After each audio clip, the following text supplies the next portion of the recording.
تاسو پخه کړې ده یاره جی میاشت و نیمه به کېږي ماشاءالله چېرته مطلب خرید و فروخت شروع ده یا ښه زبردست دا وینې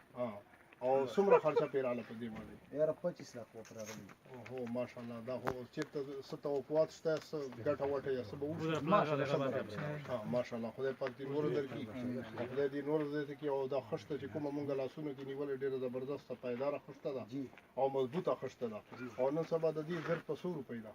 یاره 6500 6000 6300 200 6,500 روپۍ کې د دې زر بنوي نو ماشاءالله کافي ټایم کېږي چې دا تاسو تیاری شروع کړې وه بس که نه خو محنت بغیر خو څه نه کوي بالکل محنت بغیر څه نه کوي نو ګرانو کتونکو تاسو دا وینئ ګورئ شاکر خان او ما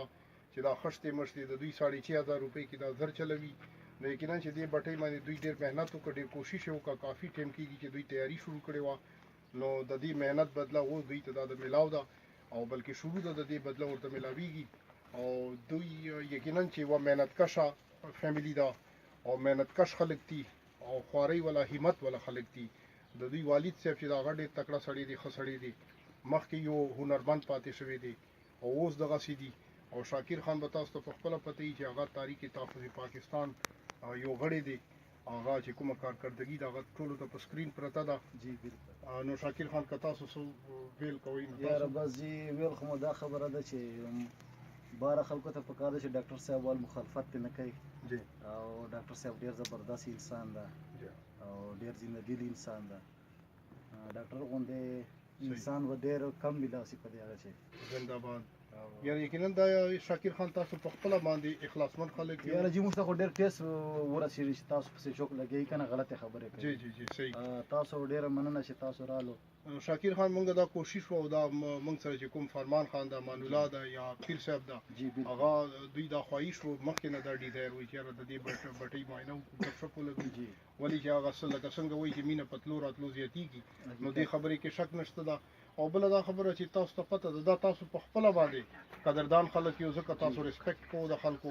او قدر کوئ نو یقینا په دې خبرې کې شک نشته ده او یقینا چې دا به موږ بیا دا ووایو چې الله تعالی دې بدلی درکړي د دې خلوص او باقی خبریں داسې دي شاکر خان چې یو شعر یا تولای سفیل بھی او وہی چې زمانہ کچھ بھی کہے اس کا احترام نہ کر جسے ضمیر نہ مانے اسے سلام نہ کر موږ به همیشه پازیټیو سنس کې چلیږو او خبره داسې ده چې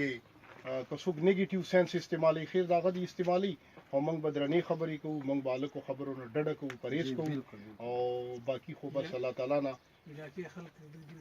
او علاقې خلکو ته دا پکار دي بلکې هغوی ته دا موږ وایو چې بی دا بټۍ چې کومه شاکر خان پخه کړې ده نو یقینا چې د دې خښته موږ وکتله ډېره ښایسته خښته ده پایداره مضبوطه خښته ده او د دې ریټ هم کم ده بنسبت د نورو بټیو نو تاسو دلته راشئ تشریف راوړئ او د دې نه خښتې اوچتې کړئ او یو خو فاصله کمه ده قیمت کم ده نو زه خو وایم چې دا یوه بهتره خبره ده ولې چې علاقایي لیول باندې اول چې ښه کېږي نو ګاونډ سره کوئ ګاونډ نه بعد کلیوال سره ښه کوئ نو دې کې زه خو وایم چې دا خبرې دي نه خښته ډېره زیاتې وترې ډاکټر صاحب او وزې لګیا دي یقینا چې کله مطلب دا تاسو وینئ ګورئ چې زبردستې خښتې دي او مزېدارې خښتې دي او اخیره کې شاکر خان که تاسو څه پیغام ورکول غواړئ دی نه بس پیغام خو دا ده چې ډاکټر صاحب تاسو د چوک غلطې خبرې نه کوي جی دا ما خلکو ته پیغام ده ډاکټر صاحب